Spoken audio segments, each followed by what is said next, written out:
So இதுக்கு முந்தின வீடியோவில் வந்து இந்திய அரசியலமைப்பு அப்படிங்கிற 12th லெசனில் என்னெல்லாம் பார்த்தோம் அப்படின்னா இந்த 1.1ல் ஸ்டார்டிங் மட்டும் பார்த்தோம்.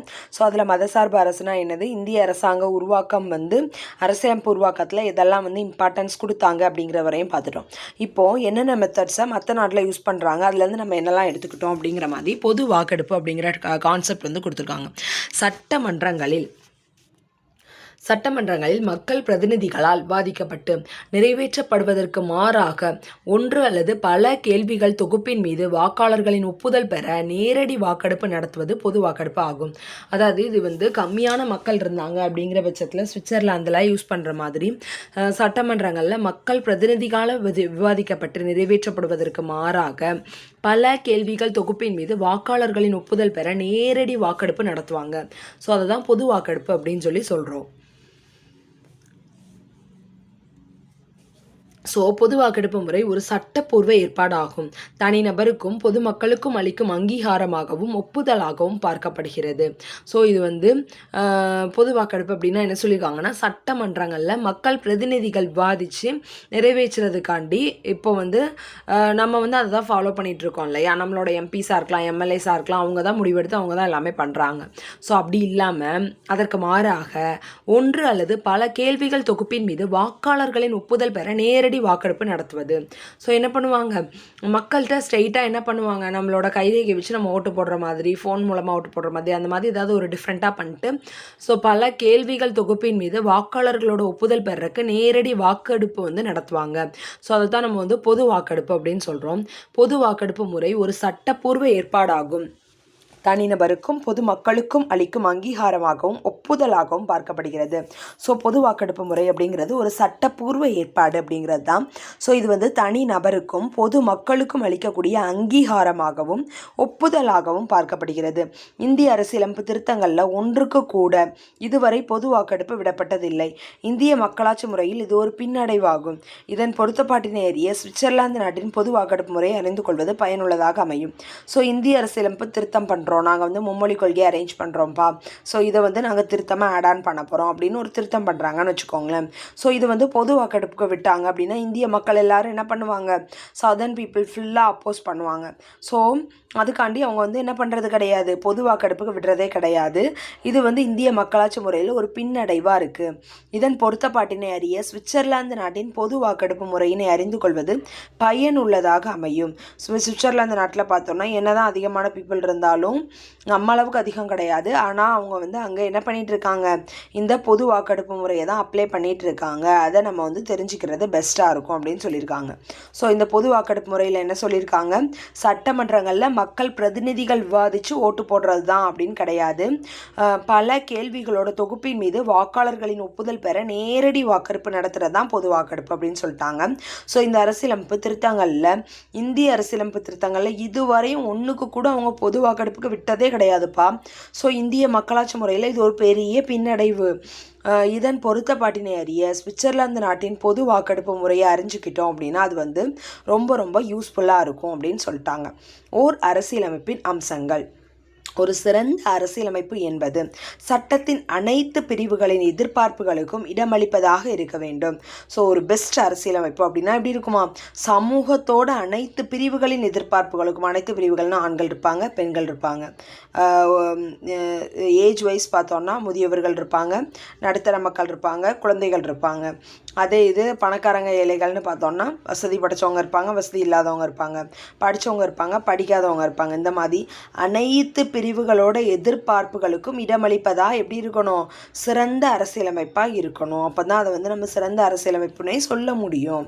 ஸோ மதம், சாதி, மொழி அடிப்படையில் பாகுபாடு கொண்ட அரசியலமைப்புகள் நாட்டில் அனைவராலும் ஏற்கப்படாமல் போகலாம். அரசியலமைப்பின் அடிப்படை சட்ட விதிகளே அதன் தன்மையினை வெளிப்படுத்துகின்றன. தன் குடிமக்கள் அனைவருக்கும் சுதந்திரத்தினையும் சமத்துவத்தினையும் பாதுகாக்கும் எந்த அரசியலமைப்பும் வெற்றிகரமானதாகும்.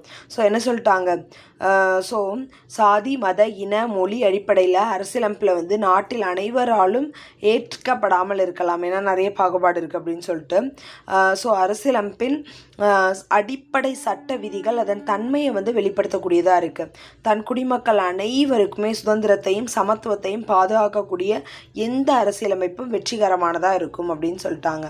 ஸோ என்ன சொல்லியிருக்காங்க இதுவரையும், அரசியலமைப்பு அப்படிங்கிறது வந்து நம்மளோட எல்லா வகையான பீப்புளையும் வந்து சாட்டிஸ்ஃபை பண்ணக்கூடியதாக இருக்கணும். ஸோ அதை வந்து மக்கள் ஏற்றுக்கொள்ளாமல் இருக்கலாம். அதில் இருக்கிற சட்ட விதிகள் அதனுடைய தன்மைகளை வந்து வெளிப்படுத்தக்கூடியதாக இருக்கணும். தன் குடிமக்கள் அனைவருக்கும் சுதந்திரத்தினையும் சமத்துவத்தினையும் பாதுகாக்கும் எந்த அரசியலமைப்பும் அது வந்து சமத்துவத்தினையும் பாதுகாக்கக்கூடிய அரசியலமைப்பு தான் வெற்றிகரமானதாக பார்க்கப்படுது. ஸோ தன்னுடைய குடிமக்களுக்கு தேவையான சுதந்திரம் சமத்துவம் இதை வந்து எந்த அரசியலமைப்பு வந்து பாதுகாக்குதோ அதுதான் வந்து நம்ம வெற்றிகரமான அரசியலமைப்பு அப்படின்னு சொல்ல தகுந்ததாக இருக்குது. ஸோ இந்தியாவில் மதசார்பின்மை. இந்திய அரசியலமைப்பின் 42வது சட்ட திருத்தம் அரசியலமைப்பின் முகப்புரையில் கூறப்பட்டுள்ள இறையாண்மை கொண்ட குடியரசு என்பதனை இறையாண்மை, சமதர்மம், மதசார்பற்ற மக்களாட்சி குடியரசு என்றும், நாட்டின் ஒற்றுமை என்ற தொடரை நாட்டின் ஒற்றுமை மற்றும் ஒருமைப்பாடு என்றும் முன்னாள் பிரதமர் இந்திரா காந்தி 1976 தேசிய அவசர நிலை காலத்தில் இந்த 42வது திருத்தத்தை கொண்டு வந்தார். ஸோ இந்த 42வது திருத்தம் அப்படிங்கிறதுல வந்து ஏகப்பட்ட திருத்தங்கள் வந்து அப்லோட் ஆகிருக்கும். ஸோ அதை வந்து என்ன சொல்கிறாங்க, மினி கான்ஸ்டியூஷன்னு சொல்கிற அளவுக்கு அவ்வளோ திருத்தம் பண்ணியிருக்காங்க கான்ஸ்டியூஷனில் அப்படின்னு சொல்லியிருக்காங்க. இந்தியாவில் மத சார்பின்மை அப்படின்னு பார்த்தோம்னா இந்திய அரசியலமைப்பின் 42வது சட்ட திருத்தம் அரசியலமைப்போட முகப்புரையிலே பார்த்தோம்னா இறையாண்மை கொண்ட குடியரசு அப்படிங்கிறத இறையாண்மை, சமதர்மம், மதசார்பற்ற மக்களாட்சி குடியரசு அப்படின்னு மாற்றிருக்காங்க. ஸோ நாட்டின் ஒற்றுமை அப்படிங்கிறத நாட்டின் ஒற்றுமை மற்றும் ஒருமைப்பாடு அப்படின்னு மாற்றிருக்காங்க. ஸோ இதை வந்து முன்னாள் பிரதமர் இந்திரா காந்தி அவர்கள் 1976 தேசிய அவசர நிலை காலத்தில் தான் இந்த 42வது திருத்தத்தை கொண்டு வந்தார். ஒரு தனிநபர் அல்லது ஒற்றை நிறுவனத்திடம் அனைத்து அதிகாரங்களும் குவிக்கப்பட்டால் தவறாக பயன்படுத்த வழி ஏற்படும் என்பதால் ஒரு சிறந்த அரசியலமைப்பில் அதிகாரங்கள் தனிநபரிடமோ ஒற்றை நிறுவனத்திடமோ குவிக்கப்படுவது இல்லை. ஸோ ஒரு தனிநபர் ஒற்றை நிறுவனத்திடம் மொத்த அதிகாரங்களும் குவிக்கப்பட்டு இருந்துச்சு அப்படின்னா தவறாக பயன்படுத்த வழி ஏற்படும். அப்படிங்கிறனால ஒரு சிறந்த அரசியலமைப்பில் அதிகாரங்கள் வந்து தனி நபரிடமோ அல்லது ஒற்றை நிறுவனத்திடமோ குவிக்கப்படுறதே கிடையாது. இதனையொட்டி பல அமைப்புகளுடன் பகிர்ந்து கொள்ளும் வகையில் பிரித்து வழங்கப்பட்டு சமநிலைப்படுத்தப்படும் முறை பின்பற்றப்படுகிறது.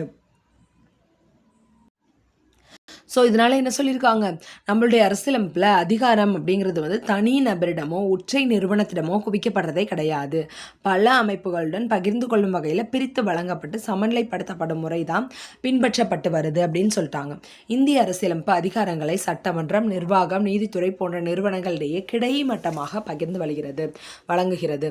ஸோ இந்திய அரசியலமைப்பு அதிகாரத்தை பார்த்தோம் அப்படின்னா சட்டமன்றம், நிர்வாகம், நீதித்துறை அப்படின்னு 3 தூண்களுக்கும் கிடைமட்டமாக பகிர்ந்து வழங்கியிருக்கு. ஸோ இந்திய அரசியலமைப்பு அதிக இறுக்கமான தன்மையினை கொண்டது இல்லை, அதிக நெகிழ்வுத்தன்மையும் கொண்டதில்லை. ஸோ இந்திய அரசியலமைப்பு பார்த்தோம் அப்படின்னா ரொம்ப டைட்டாகவும் ரொம்ப லூஸாகவும் இருக்காது. ஸோ அதன் மாறாத அடிப்படை அமைப்பு மற்றும் அதில் மேற்கொள்ளப்பட்ட திருத்தங்கள் மூலம் இது வெளிப்படுகிறது. ஸோ அதை சில கான்செப்டை வந்து இதுவரையும் மாற்றவே முடியலை, சில இதை திருத்தம் பண்ணி மாற்றி வச்சுருக்கோம். இது மூலமாக அது வந்து அதிக நெகிழ்வுத்தன்மை நெகிழாத்தன்மை கொண்டதாக இருக்குது அப்படின்றத நமக்கு சொல்கிறாங்க. சிறப்பாக எழுதி வடிவமைக்கப்பட்ட ஒரு அரசியலமைப்பு என்பது அதன் உட்கருவை தக்க வைத்து கொண்டு மாறும் சூழல்களுக்கு ஏற்ப மாற்றிக்கொள்ளத்தக்கதாகும். ஸோ இப்போது நமக்கு அரசியலமைப்பு அப்படிங்கிறது அப்படியே தான் இருக்கணும், அதை மாற்றவே முடியாது. அப்படின்னா அது வந்து இப்போ இருக்கிற சூழலுக்கு ஏற்ற மாதிரியே ஒரு மொபைலில் நம்ம எல்லோரும் யூஸ் பண்ணிகிட்ருக்கோம், இந்த மாதிரி இதுக்கு ஏற்ற மாதிரி அரசியலமைப்பில் ஏதாவது ஆட் ஆன் பண்ணணும் அப்படின்னா எதுவுமே பண்ண முடியாது. ஸோ அது அப்போ இருந்த காலத்துக்கு தகுந்த மாதிரி அப்படியே இருக்கும். ஸோ அதை என்ன பண்ணியிருக்காங்க, அதோட உட்கருவை மட்டும் தக்க வைத்து கொண்டு மாறும் சூழலுக்கு ஏற்ப மாற்றிக்கொள்ளத்தக்கதாகும். ஸோ அடிப்படை உரிமைகள்னு ஒன்று கிடையாது, அடிப்படை கடமைகள்னு ஒன்று கிடையாது, அதெல்லாம் எடுத்துருங்கப்பா அப்படின்னா அப்படி அந்த உட்கருவையே நம்மளால் சிதைக்க முடியாது. ஸோ அந்த உட்கருவை அப்படியே வைத்துக்கொண்டு மாறும் சூழல்களுக்கு ஏற்ப அதை நம்ம என்ன பண்ணிக்கலாம், மாற்றிக்கிட்டே இருக்கலாம் அப்படின்னு சொல்லிட்டாங்க. நமது அரசியலமைப்பு நெருக்கடி மிக்க தருணங்களிலும் செயல்படுத்தப்படுவதை அரசியலமைப்பை உருவாக்கிய மேதைகள் உறுதி செய்துள்ளனர். ஸோ நம்மளுடைய அரசியலமைப்பை பார்த்தோம்னா நெருக்கடி நிலையில் கூட நம்ம என்ன பண்ணிக்கலாம், யூஸ் பண்ணிக்கலாம். அதுக்கு ஏற்ற மாதிரி அரசியலமைப்பை உருவாக்கிய மேதைகள் வந்து அப்போவே அதுக்கு ஏற்ற மாதிரி என்ன பண்ணி தந்துட்டாங்க, உருவாக்கி தந்துட்டாங்க. அரசியலமைப்பின் தயாரிப்பு பணிகள். அரசியலமைப்பு நிர்ணய சபை உறுப்பினர்கள் அரசியலமைப்பினை எழுதினர். அரசியலமைப்பு நிர்ணய சபையின் முதல் கூட்டம் டிசம்பர் 9, 1946 அன்று கூடியது. பாகிஸ்தான் பிரிவினைக்கு பின்னர் மீதமுள்ள இந்தியாவுக்கான அரசியலமைப்பினை நிர்ணய சபை 14 ஆகஸ்ட் 1947 அன்று மீண்டும் கூடியது. ஸோ என்ன சொல்லியிருக்காங்க, அரசியலமைப்பு தயாரிப்பு பணிகள் பற்றி சொல்கிறக்க ஆரம்பிச்சிட்டாங்க. ஸோ இதுலேருந்து ரொம்ப ரொம்ப இம்பார்ட்டண்டான கான்செப்ட்ஸ். ஸோ இது எல்லாத்தையும் கீப் ரிவிஷன் பண்ணால் தான் நமக்கு ஞாபகம் இருக்கும். ஸோ அரசியலமைப்பு நிர்ணய சபை உறுப்பினர்கள் அரசியலமைப்பை எழுதுகிறாங்க. அரசியலமைப்பு நிர்ணய சபையோட முதல் கூட்டம் பார்த்தோன்னா 9 டிசம்பர் 1946 அன்று கூடியது. பாகிஸ்தான் பிரிவினைக்கு பின்னர் மீதமுள்ள இந்தியாவுக்கான அரசியலமைப்பு நிர்ணய சபை 14 ஆகஸ்ட் 1947 அன்று மீண்டும் கூடியது. இன்றைய மாகாண சட்டமன்றங்களின் உறுப்பினர்களே அரசியலமைப்பு நிர்ணய சபை உறுப்பினர்களை மறைமுக வாக்கெடுப்பின் மூலம் தேர்ந்தெடுத்தனர். ஸோ மாகாண சட்டமன்றங்களோட உறுப்பினர்கள் தான் அரசியலமைப்பு நிர்ணய சபை உறுப்பினர்களை மறைமுக வாக்கெடுப்பின் மூலமாக தேர்ந்தெடுத்தனர். மாகாண சட்டமன்றங்களின் உறுப்பினர்கள் அரசியலமைப்பு நிர்ணய சபை உறுப்பினர்களை என்ன பண்ணாங்க, மறைமுக வாக்கெடுப்பின் மூலமாக தான் தேர்ந்தெடுத்தாங்க. மாகாண சட்டமன்றங்களோட உறுப்பினர்கள் இருப்பாங்க இல்லையா, அவங்க அரசியலமைப்பு நிர்ணய சபையோட உறுப்பினர்களை மறைமுக வாக்கெடுப்பின் மூலமாக தேர்ந்தெடுத்திருக்காங்க. கேபினெட் மிஷன் என அழைக்கப்பட்ட பிரிட்டானிய அமைச்சரவை குழு முன்மொழிந்த அடிப்படையில் அரசியலமைப்பு நிர்ணய சபை உறுப்பினர்களின் வரிசை அமைந்தது. ஸோ பிரிட்டானிய கேபினெட் மிஷன் தான் சொல்லியிருக்காங்க. மொத்தம் தேர்ந்தெடுக்கப்பட்ட உறுப்பினர்கள் இத்தனை பேர் இருக்கணும், நியமன உறுப்பினர்கள் இத்தனை பேர் இருக்கணும், பலுச்சிஸ்தான் சார்பில் ஒருத்தர் எடுத்துக்கோங்க அப்படின்னு அந்த வரிசையை யார் சொல்லியிருக்கா, கேபினெட் மிஷன் என அழைக்கப்பட்ட பிரிட்டானிய அமைச்சரவை குழு அவங்க தான் முன்மொழிஞ்சு கொடுத்துருக்காங்க. அதில் தான் அரசியலமைப்பு நிர்ணய சபை உறுப்பினர்களோட வரிசை அமைச்சிருக்கு. இந்திய அரசியலமைப்பு நிர்ணய சபையின் வரைவு குழு உறுப்பினர்கள் இவங்க தான் எழுதுனவங்க, சரியா, ரிட்டன் ஃபுல்லாக வரைவு குழு உறுப்பினர்கள். இவங்களோட பிக்சர் கொடுத்துருக்காங்க. ஸோ February 1948 எடுக்கப்பட்ட பிக்சர். இடமிருந்து பார்த்தோம் அப்படின்னா N Madhava Rao, Syed Muhammad Saadulla, doctor BR Ambedkar, sir Alladi Krishnaswamy. So அவர் தான் அந்த கையில் ஒரு தடியோடு இருக்கார்ல, அவர் தான் sir Alladi Krishnaswamy. Sir BN Rau அப்படிங்கிறவங்க இந்த லாஸ்ட்டில் கோட் ஷூட் போட்டு உட்காந்துருக்கவங்க. அடுத்தது நிட்போர் இடமிருந்து பார்த்தோம் அப்படின்னா SN முகர்ஜி, அந்த கட்டையாக நிற்கிறாங்க இல்லையா, அவங்க தான் SN முகர்ஜி. அடுத்து ஜூகல் கிஷோர் கண்ணா, ஹைட்டாக நிற்கிறாங்கல்ல, பார்க்குறக்கு நேரு மாதிரி இருக்காங்களா, அவங்க தான் ஜூகல் கிஷோர் கண்ணா. அடுத்த கேவல் கிருஷ்ணா. ஸோ இவங்க 8 பேர் இருக்காங்க. N Madhava Rao, Syed Muhammad Saadulla, doctor BR Ambedkar, sir Alladi Krishnaswamy, sir BN Rao.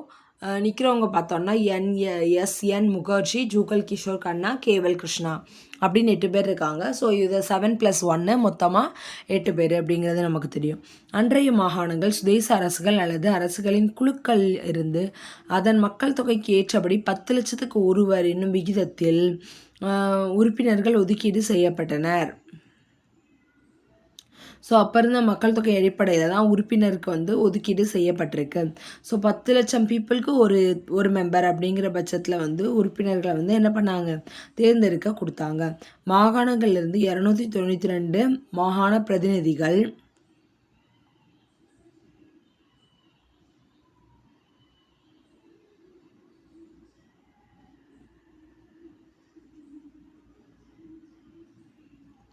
சுதேச அரசுகளிடமிருந்து 93 உறுப்பினர்கள் தேர்ந்தெடுக்கப்பட்டனர்.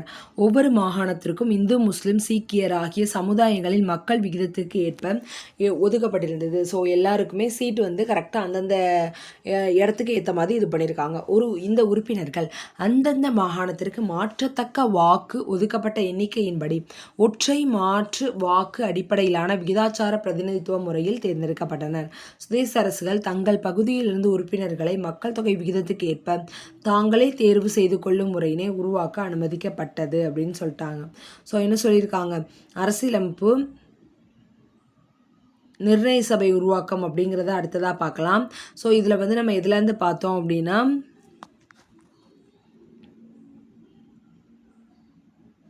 பொது வாக்கெடுப்பு அப்படிங்கிறதுல இருந்து தான் பார்த்தோம். சட்டமன்றங்களில் மக்கள் பிரதிநிதிகளால் பாதிக்கப்பட்டு நிறைவேற்றப்படுவதற்கு மாறாக ஒன்று அல்லது பல கேள்விகளின் தொகுப்பின் மீது வாக்காளர்களின் ஒப்புதல் பெற நேரடி வாக்கெடுப்பு நடத்துவது பொது வாக்கெடுப்பு முறையாகும். ஸோ பொது வாக்கெடுப்பு முறைன்னா என்னது? சட்டமன்றங்களில் மக்களால் தேர்ந்தெடுக்கப்பட்ட பிரதிநிதிகள் மட்டும்தான் வந்து ஓட்டு போட்டு எஸ்னோ சொல்லணுன்றது கிடையாது. மக்களுக்கு எல்லா கேள்விகளையும் அனுப்பிடுவாங்க. அவங்க வந்து பொது வாக்கெடுப்பு பண்ணலாம். ஸோ இந்திய அரசியலமைப்பு திருத்தங்களில் ஒன்றுக்கு கூட இதுவரை பொது வாக்கெடுப்பு விடப்பட்டதில்லை. இந்திய மக்களாட்சி முறையில் இது ஒரு பெரிய பின்னடைவு ஆகும். இதன் பொருத்தப்பாட்டினை அறிய சுவிட்சர்லாந்து நாட்டின் பொது வாக்கெடுப்பு முறையினை அறிந்து கொள்வது பயனுள்ளதாக அமையும். ஸோ இந்திய அரசியலமைப்பு திருத்தங்களில் இதுவரையும் ஒன்றுக்கு கூட நமக்கு பொது வாக்கெடுப்புக்கு விட்டதே இல்லை. ஸோ இந்திய மக்களாட்சி முறையில் இது ஒரு பின்னடைவாக இருக்குது. இதன் பொருத்தப்பாட்டினை அறிய சுவிட்சர்லாந்து நாட்டின் பொது வாக்கெடுப்பு முறையினை வந்து அறிந்து கொள்வது நமக்கு வந்து பயனுள்ளதாக இருக்கும் அப்படின்னு சொல்லிட்டாங்க. ஸோ இந்திய அரசியலமைப்பின் 42வது திருத்தச் சட்டம் அரசியலமைப்பின் முகப்புரையில் கூறப்பட்டுள்ள இறையாண்மை கொண்ட குடியரசு அப்படிங்கிற விட இறையாண்மை சமதர்ம மதசார்பற்ற மக்களாட்சி குடியரசு என்றும் நாட்டின் ஒற்றுமை அப்படிங்கிற சொல்ல நாட்டின் ஒற்றுமை மற்றும் ஒருமைப்பாடு அப்படிங்கிற சொல்லாவும் முன்னாள் பிரதமர் இந்திரா காந்தி 1976 தேசிய அவசர நிலை காலத்தில் 42வது திருத்தத்தை கொண்டு வந்தார். இந்திய அரசியலமைப்பு அதிக இறுக்கமான தன்மையினை கொண்டது இல்லை, அதிக நெகிழ்வுத்தன்மையும் கொண்டது இல்லை. ஸோ இந்திய அரசியலமைப்பு பார்த்தோம் அப்படின்னா அதிகமான நெகிழ்வுத்தன்மையினையும் கொண்டது, அதிகமான அதாவது ரப்பர் பேண்ட் மாதிரிப்பா. அது வந்து இந்திய அரசியலமைப்பை ஓரளவுக்கு சேஞ்ச் பண்ணிக்கலாம், ரொம்ப சேஞ்ச் பண்ண முடியாது. ஸோ அதோட அதோட உட்கரு மாறாமல் தான் நம்ம இது பண்ண முடியும். அதோட அந்த பேஸ் கான்செப்டை வந்து நம்ம கலைக்க முடியாது. ஸோ அதுதான் வந்து ஓரளவு நெகிழ்வுத்தன்மையுடையது, அதிக நெகிழ்வுத்தன்மை கொண்டது இல்லை அப்படின்னு சொல்லியிருக்காங்க. ஸோ அடுத்ததாக அரசியலமைப்பு தயாரிப்பு பணிகள். அரசியலமைப்பு நிர்ணய சபை அப்படின்னு ஒரு சபை அமைக்கிறாங்க இல்லையா, அதில் 389 உறுப்பினர்கள் பங்கேற்கிறாங்க. அதோட முதல் கூட்டம் பார்த்தோம்னா டிசம்பர் 9, 1946 அன்னைக்கு கூடுது. பாகிஸ்தான் பிரிவினைக்கு அப்புறமா பார்த்தோம்னா 14 ஆகஸ்ட் 1947 அன்னைக்கு மீண்டும் கூடுது. மாகாண சட்டமன்றங்களோட உறுப்பினர்கள் தான் அரசியலமைப்பு நிர்ணய சபையோட உறுப்பினர்களாக இருக்காங்க. அவங்க மாகாண மறைமுக வாக்கெடுப்பு மூலமாக தேர்ந்தெடுக்கப்படுறாங்க. கேபினட் மிஷன் அப்படிங்கிறது பிரிட்டானிய அமைச்சரவை குழு முன்மொழிந்த அந்த கேபினட் மிஷன் பிரிட்டானிய அமைச்சரவை குழு அப்படிங்கிற குழு முன்மொழிந்த நம்பர் அடிப்படையில் தான் இந்த அரசியலமைப்பு நிர்ணய சபையோட உறுப்பினர்கள் வந்து தேர்ந்தெடுக்கப்பட்டாங்க. பலுச்சிஸ்தான் சார்பில் ஒருத்தவங்களை வச்சுக்கோங்க அப்படின்னு அந்த லிஸ்ட்டை கொடுத்தது அவங்க தான். ஸோ இதை வந்து எக்ஸ்பிளைன் பண்ணியிருக்காங்க 8 பேர். இந்திய அரசியலமைப்பு வரைவு குழுவோட உறுப்பினர்கள் N Madhava Rao, Syed Muhammad Saadulla, doctor BR Ambedkar, sir Alladi Krishnaswamy, sir BN Rao தான் எனது ஆலோசகர்.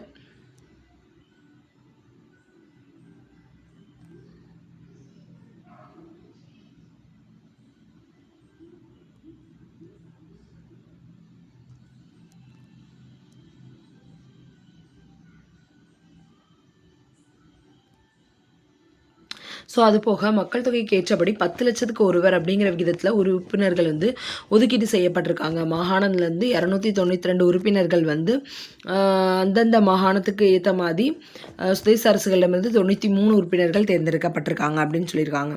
ஸோ இதில் என்ன சொல்லியிருக்காங்க, மாகாணங்கள்லேருந்து 292 உறுப்பினர்கள், சுதேச அரசுகள்லேருந்து 93 உறுப்பினர்கள் ப்ளஸ் பலுச்சிஸ்தான் சார்பில் ஒருத்தர் அப்படின்னு மாகாணத்தில் இந்து, முஸ்லீம், சீக்கியர் எல்லாத்துக்கும் ஏற்ற மாதிரி மெம்பர்ஷிப் வந்து கொடுத்துருக்காங்க. மாகாணத்துக்கு மாற்றத்தக்க வாக்கு ஒதுக்கப்பட்ட எண்ணிக்கையின் அடிப்படையிலான ஒற்றை மாற்று வாக்கு அடிப்படையிலான விகிதாச்சார பிரதிநிதித்துவ முறையில் தேர்ந்தெடுக்கப்பட்டனர். சுதேச அரசுகள் தாங்கள் பகுதியில் உறுப்பினர்களை மக்கள் தொகை விகிதத்திற்கு ஏற்ப தாங்களே தேர்வு செய்து கொள்ளும் முறையினை உருவாக்க அனுமதிக்கப்பட்டது. ஸோ சுதேச அரசுகள் வந்து நியமன உறுப்பினர்கள் தானே, அவங்களே அவங்களுக்கு ஏற்ற மெம்பர்ஸை வந்து எலெக்ட் பண்ணி அவங்களே தூக்கி தந்துக்கலாம். ஸோ எலெக்ஷன் மூலமாக அப்படிங்கிறது மற்ற பகுதிகளோட உறுப்பினர் தான். ஸோ அதுதான் வந்து நம்ம நியமன உறுப்பினர் அப்படின்னு சொல்லிட்டு இருக்கோம்.